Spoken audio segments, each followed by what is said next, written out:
तो अभी तक हमने जो डिस्कस कर लिया था ना, वो पुराना टॉपिक हमने डिस्कस कर लिया कि कैपेसिटर, कैपेसिटेंस और उनके कैपेसिटेंस, पैरेलल प्लेट का क्या, डाइलेक्ट्रिक स्लैब का क्या।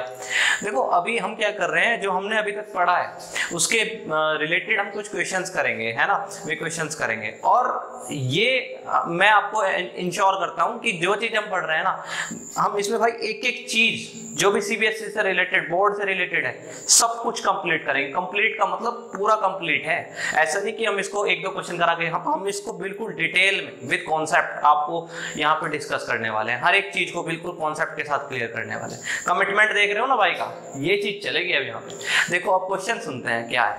क्वेश्चन क्या है? क्वेश्चन ये है, बहुत बेसिक सी बात करते हैं, क्वेश्चन पढ़ने की जरूरत नहीं है, क्वेश्चन मैं बताता हूँ क्या है। क्वेश्चन में ये कहा गया है कि आप एक बैटरी है और उस बैटरी से कैपेसिटर को चार्ज किया गया। भाई चार्ज आपको देना है तो बैटरी से तो दोगे, तो चार्ज दिया गया बैटरी से।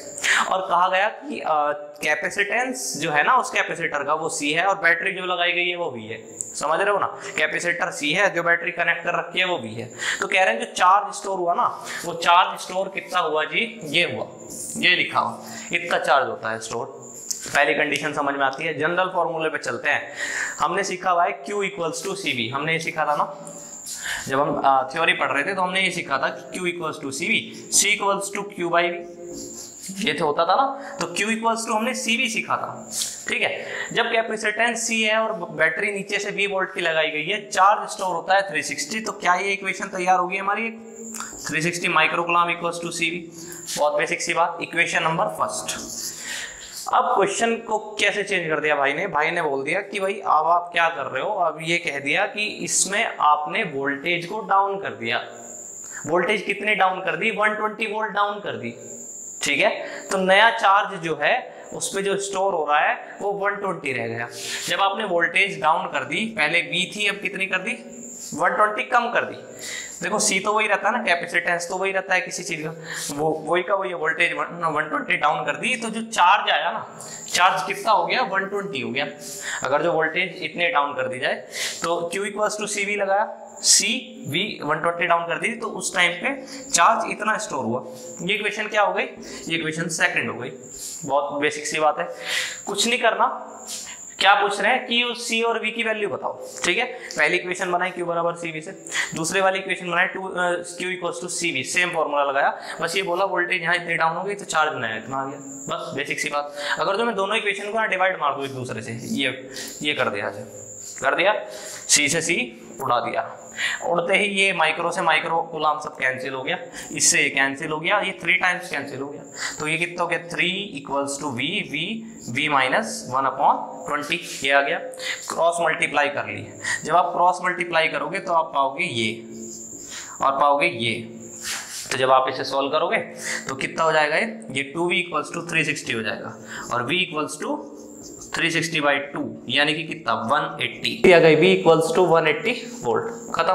पहला पार्ट यही था क्वेश्चन का कि पोटेंशियल पता लगाओ, निकाल दिया पोटेंशियल, ठीक। दूसरा पार्ट क्या कह रहे हैं? इस C की वैल्यू पता लगाओ। कुछ नहीं करना, दो इक्वेशन है, कोई भी एक इक्वेशन उठाओ और उसमें इस वोल्टेज की वैल्यू को फेंक के मार दो। देखो कैसे, यहाँ कर दिया। Q इक्वल्स टू CV था ना, फर्स्ट इक्वेशन देखो, फर्स्ट इक्वेशन ये 360 माइक्रो का मतलब 10 टू द पावर माइनस 6 होता है, तो इसके साथ 10 टू द पावर माइनस 6 लिख दिया। अब ये माइक्रो हो गया। अच्छा, Q ये हो गया हमारा, ये C कितना है पता नहीं, V अभी निकाला ऊपर से 180, तो C कैसे फाइंड आउट होगा?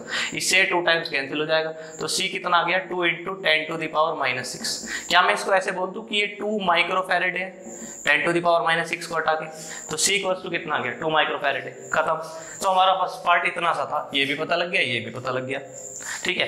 तो आप बोलोगे जी आपने ये इक्वेशन के लिए आप इसमें पुट कर लो, कोई दिक्कत नहीं है, सेम आंसर रिजल्ट आएगा।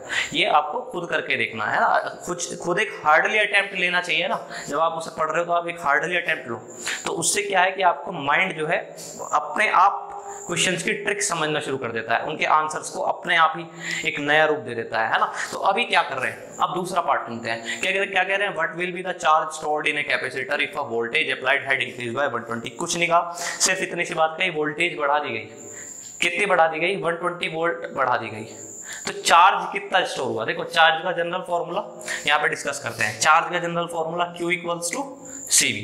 कहा वोल्टेज जो है, वोल्टेज कितनी बढ़ा दी गई है 120, पहले V होती थी अब कितनी कर दी 120। तो नया चार्ज कितना है ये पूछ रहे हैं, कुछ नहीं करना, बिल्कुल बेसिक सी बात, C हमने निकाल लिया था पहले 2 आया था ना 2, वोल्टेज भी हमने निकाल ली थी 180, तो 180 प्लस 120, ठीक है जी। जब आप इनको ऐड करोगे तो कितना बैठने वाला, 180 में 120 ऐड कर दिया, तो बेसिक से मैथ्स हो गया, ये हो गया हमारा 300, तो 2 इंटू 300। देखो कैपेसिटेंस माइक्रो में था ना, तो चार्ज भी किस में आएगा, माइक्रो में आएगा, तो ये कितना बना 600 माइक्रो कूलाम, चार्ज कूलाम में होता है ना। This is our answer. तो ये क्वेश्चन था, देखो कितना आसान क्वेश्चन हो जाता है और जो आप इसके कॉन्सेप्ट को समझ लेते हैं, इसके पीछे का बेसिक फंडामेंटल आपको क्लियर, क्वेश्चन खत्म, ठीक है, ये हो गया।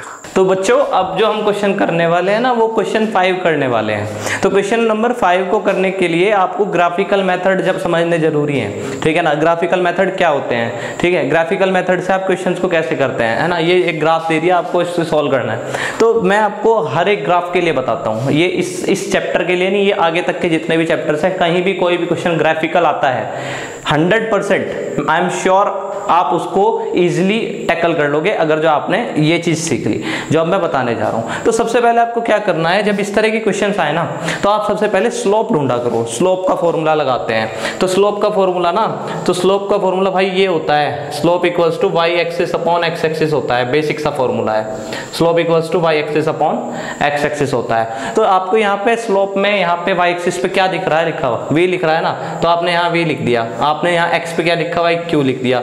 अब स्लोप इक्वल्स टू आ गया v बाई क्यू। तो ठीक है यार, slope equals to v by U आ गया। अब क्या करना है, आपको एक चीज याद रखनी है, q और v में एक रिलेशन होती है, q equals to C V होता है ना, आप रिलेशन ढूंढा करो। फिर आप यहाँ पे देखो, यहाँ पे v बाई क्यू चाहिए था, यहाँ से इस फॉर्मूले से v बाई क्यू निकालो, तो v by Q equals to कितना आ जाएगा, यहाँ से v by Q equals to आपको दिखाई दे रहा है ना, ये नीचे चला जाएगा, 1 बाई सी आ जाएगा। तो आप देख रहे हो ना, v बाई क्यू को आप क्या लिख सकते हो, 1 अपॉन सी लिख सकते हो। तो स्लोप इनवर्सली प्रोपोर्शनल किसके आया है, 1 अपॉन सी के, यानी कि जिसका स्लोप ज्यादा है उसका कैपेसिटेंस कम।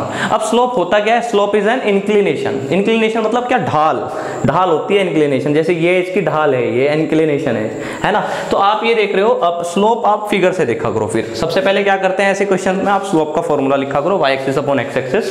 फिर आपने क्या किया, y एक्सिस पे जो वैल्यू लिखी है वो लिख दी, x एक्सिस पे जो लिखी है वो लिख दी, एक रिलेशन ढूंढी और उसको ऐसे लिख के slope equals to slope inversely proportional C के आ गया। अब फिगर पे चलते हैं और फ्रॉम फिगर ढूंढते हैं कि फ्रॉम फिगर स्लोप किसका ज्यादा है। फ्रॉम फिगर स्लोप मतलब इंक्लिनेशन किसका ज्यादा है, slope of b is larger, slope of b is larger, therefore if the slope of b is larger, अगर जो b का स्लोप ज्यादा है तो ये इनवर्सली प्रोपोर्शनल है कैपेसिटेंस के, तो slope of b is larger, therefore capacitance of B is smaller.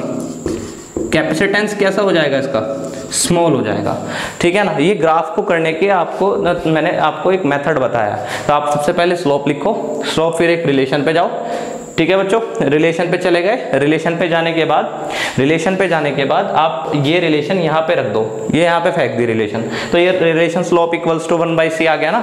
और जब slope equals to 1 by C आ गया, आपने देखा स्लोप इनवर्सली प्रोपोर्शनल आया 1 अपॉन सी के, तो आपने देखा कि स्लोप किसका ज्यादा है फिगर में, स्लोप मतलब इंक्लिनेशन किसका ज्यादा है, बी का ज्यादा है, इनवर्सली प्रोपोर्शनल है, तो slope of C is smaller, slope of B is larger, slope of B is larger, therefore capacitance is smaller. तो इसका कैपेसिटेंस कैसा हो जाएगा, स्मॉलर हो जाएगा, ठीक है।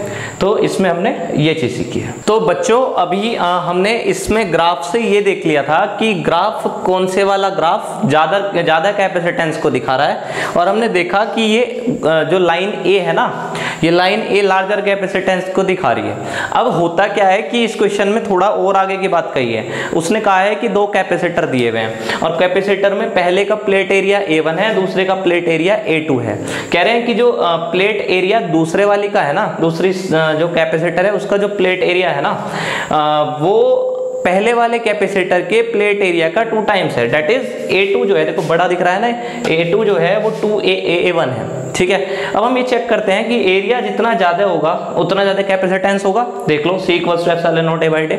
तो इसका मतलब ये हुआ कि A2 की वैल्यू 2A1 थी, A2 बड़ा है ना, तो ये 2A1 है फर्स्ट वाले का, तो इसका मतलब ये हुआ कैपेसिटेंस जो होगा C2 वो भी 2 टाइम्स होगा C1 का, कैपेसिटेंस 2 टाइम्स होगा। तो कौन सा कैपेसिटेंस ग्रेटर है, तो हमने पता लगाया जिसका एरिया ग्रेटर है, क्योंकि C डायरेक्टली प्रोपोर्शनल A के था, तो इसका मतलब ये हुआ C2 ग्रेटर कैपेसिटेंस को दिखा रहा है। इस लाइन में कौन सी लाइन रिप्रेजेंट कर रही है ग्रेटर कैपेसिटेंस को, हमने पहले शो कर दिया था, लाइन A। तो ये लाइन A किसको रिप्रेजेंट कर रही है, कौन से कैपेसिटर को रिप्रेजेंट कर रही है, C2 को। और ये वाली लाइन जिसका एरिया कम है, देखो जिसका एरिया कम है, जिसका एरिया कम है, A1 का एरिया कम है ना, A1 का एरिया कम था, तो इसका कैपेसिटेंस भी कम होगा, कैपेसिटेंस कम होगा। कौन सी लाइन वो है जो कम कैपेसिटेंस को दिखा रही है, ये वाली लाइन, तो ये कौन से कैपेसिटर को रिप्रेजेंट कर रही होगी, C1 को, दैट्स इट। इसमें हमें ये करना था और हमने इसको सॉल्व कर लिया।